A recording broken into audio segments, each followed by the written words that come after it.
Hello folks, today I'm going to be taking a look at the new Soldiers of Napoleon rule set for large divisional games by Warwick Kinrade. Okay, so I'm going to be taking a quick look at Soldiers of Napoleon, which is a card-driven war game for battles of the Napoleonic Wars. This is the third in the Soldiers of series by Warwick Kinrade. The first ones being Soldiers of God for the Crusades and Soldiers of Rome for, well, Rome. Interesting sets of rules. This one is going to be slightly different from the others if you are aware of the other two rule sets. Firstly, changed how the card mechanic works slightly. And secondly, there are plans for supplements for this. The other two are standalone. You've got limited lists available for both of them. They are very self-contained, but we'll get into those. This contains 2 campaign theatres for the 6th and 7th coalitions, and allows you to play larger scale games, brigade, small brigade, brigade up to sort of corps and army if you have the room. It is an agnostic set of rules, so scale and miniatures are up to you, including ground scale. If you want to play smaller games, you can. Everything is measured out in paces, so you find the relevant size that works for you. Everything from sort of 6mm up to 28.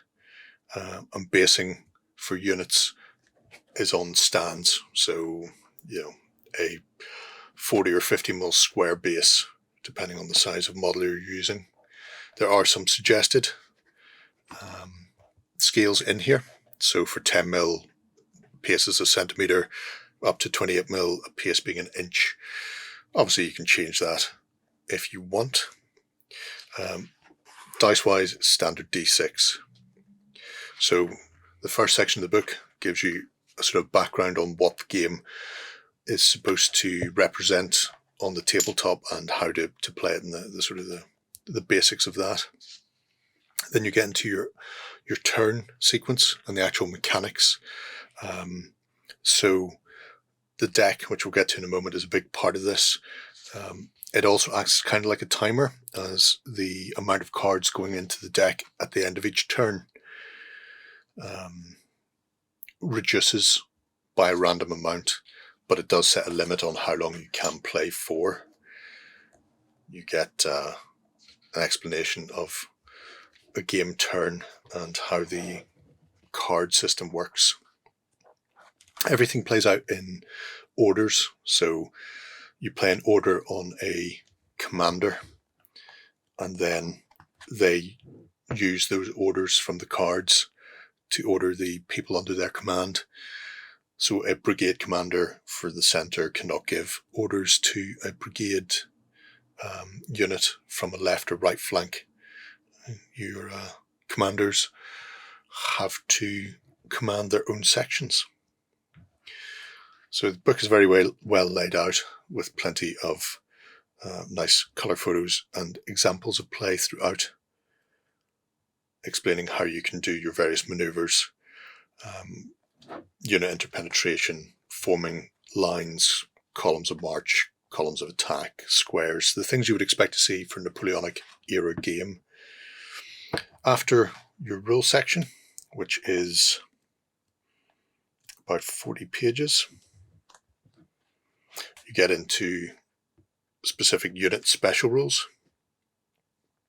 So some nations and some units have additional things like rifles for the British, or Old Guard for the French, things like that. The special elite units that may not be in every nation's arsenal. Explanation of terrain and buildings. And then we get into things like your reinforcements.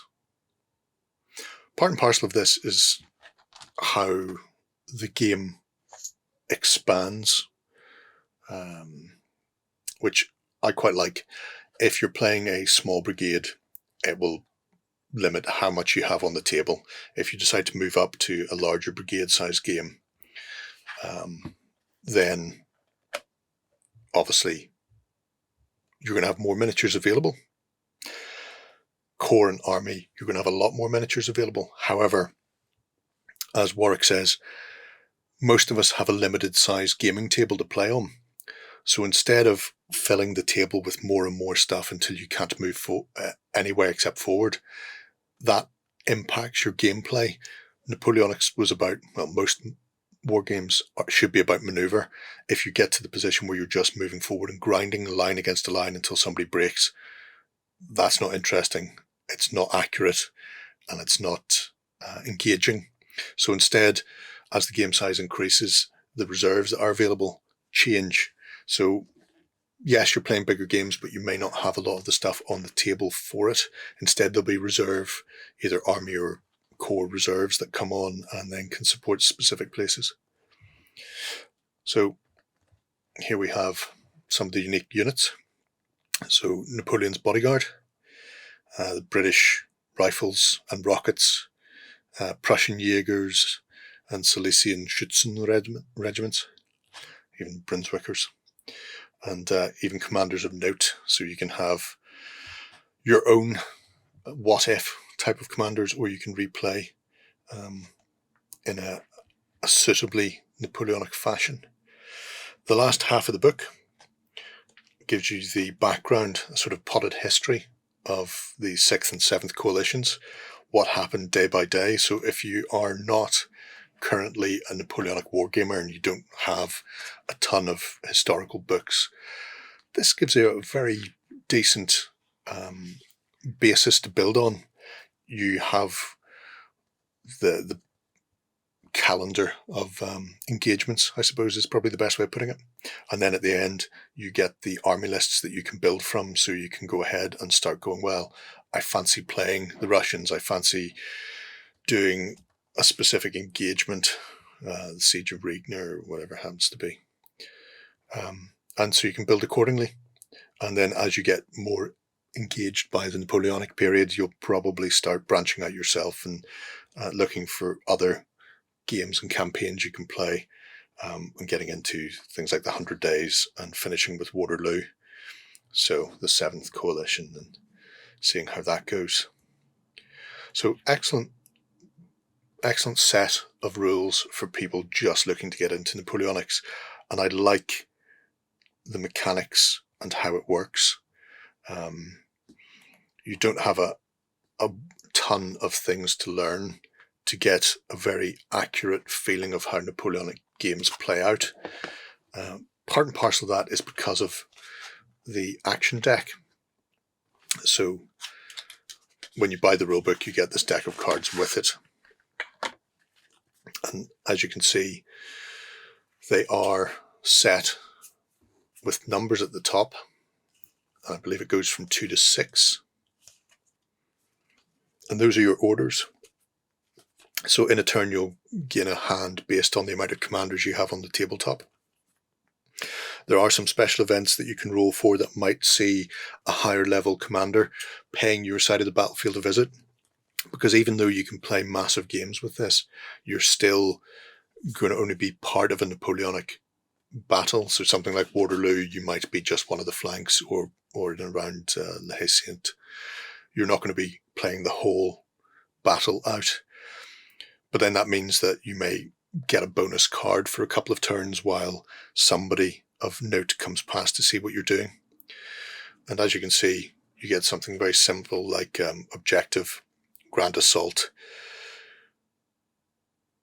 D6 plus 3 victory points, or rally elite plus 2 victory points. And this is how the game plays out. So units become disordered. When they become disordered enough, they leave the battlefield. You can rally by using these cards.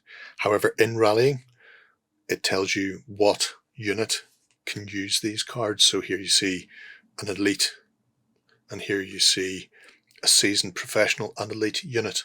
So you have to have the right card to rally the right quality of troop, and in doing so, your opponent will gain VPs off you. You've had to stop your attack. You're no longer acting, you're reacting to your opponent, and as such, they get victory points because of that.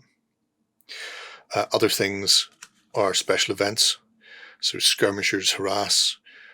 On a 2+, you get to use this card and then still continue on and give a normal order if you've sufficient cards left and units that can still be ordered. 2 infantry battalions can deploy light company and instantly get a skirmish fire. And the number at the top are how many units or how many orders you have for your brigade commander. So you have a choice of how you're going to play these cards, whether it's to rally off, disruption, to play the special event, or to play them as normal orders and therefore get your own units maneuvering.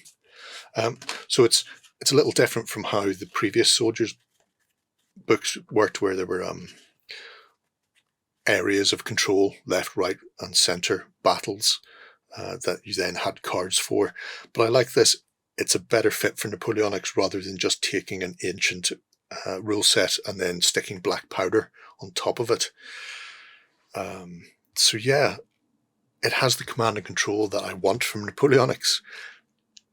Essentially, this is the game I've been looking for to start into Napoleonics for quite a number of years. So I'm looking forward to playing this out on the table. My only question is what armies to use and what scale to go for. But I have some thoughts on that around 10mm WoW Fun flats. But there we have it. Soldiers of Napoleon by Warwick Kinrade. So there we have it. A very brief overview. Interesting looking rule set. I'm looking to get my teeth into it. Also, I really want to get a load of 10mm figures on the tabletop and bat around with them.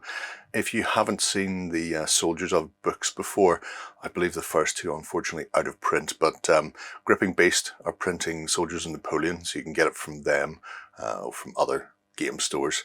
And from what I've seen from Warwick's blog, there will be supplements that will look into some of the other coalitions and periods and theatres.